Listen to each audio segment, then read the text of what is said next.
L'homme et sa femme étaient tous deux nus, et ils n'en avaient point honte.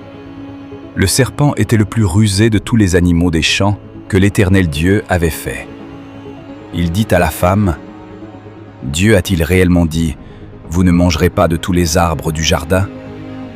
La femme répondit au serpent, « Nous mangeons du fruit des arbres du jardin, mais quant au fruit de l'arbre qui est au milieu du jardin, Dieu a dit, « Vous n'en mangerez point, et vous n'y toucherez point, de peur que vous ne mouriez. » Alors le serpent dit à la femme, « Vous ne mourrez point, mais Dieu sait que, le jour où vous en mangerez, vos yeux s'ouvriront, et que vous serez comme des dieux, connaissant le bien et le mal. » La femme vit que l'arbre était bon à manger et agréable à la vue, et qu'il était précieux pour ouvrir l'intelligence.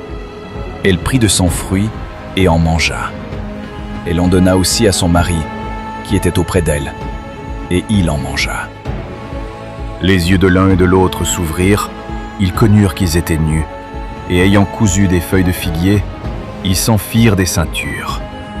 Alors, ils entendirent la voix de l'Éternel Dieu, qui parcourait le jardin vers le soir, et l'homme et sa femme se cachèrent loin de la face de l'Éternel Dieu, au milieu des arbres du jardin. Mais l'Éternel Dieu appela l'homme et lui dit, « Où es-tu » Il répondit, « J'ai entendu ta voix dans le jardin, et j'ai eu peur, parce que je suis nu, et je me suis caché. » Et l'Éternel Dieu dit, « Qui t'a appris que tu es nu? Est-ce que tu as mangé de l'arbre dont je t'avais défendu de manger ?» L'homme répondit, « La femme que tu as mise auprès de moi m'a donné de l'arbre, et j'en ai mangé. » Et l'Éternel Dieu dit à la femme, « Pourquoi as-tu fait cela ?»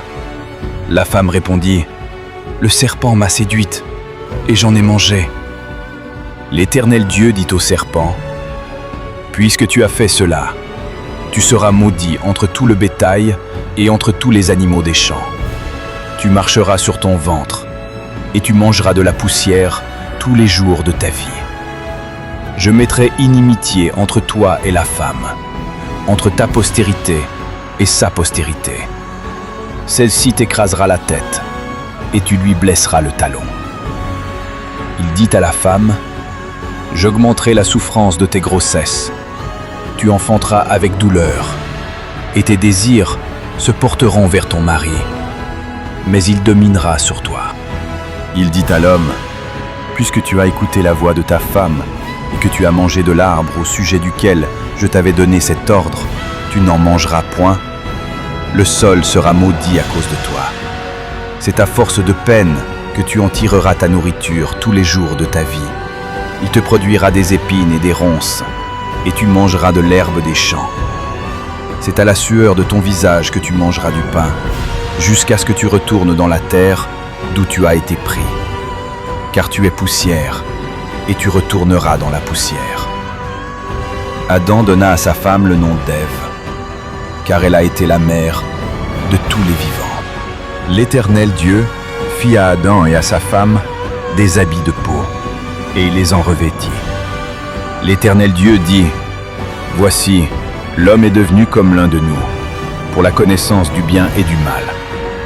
Empêchons-le maintenant d'avancer sa main, de prendre de l'arbre de vie, d'en manger et de vivre éternellement. » Et l'Éternel Dieu le chassa du jardin d'Éden pour qu'il cultivât la terre d'où il avait été pris.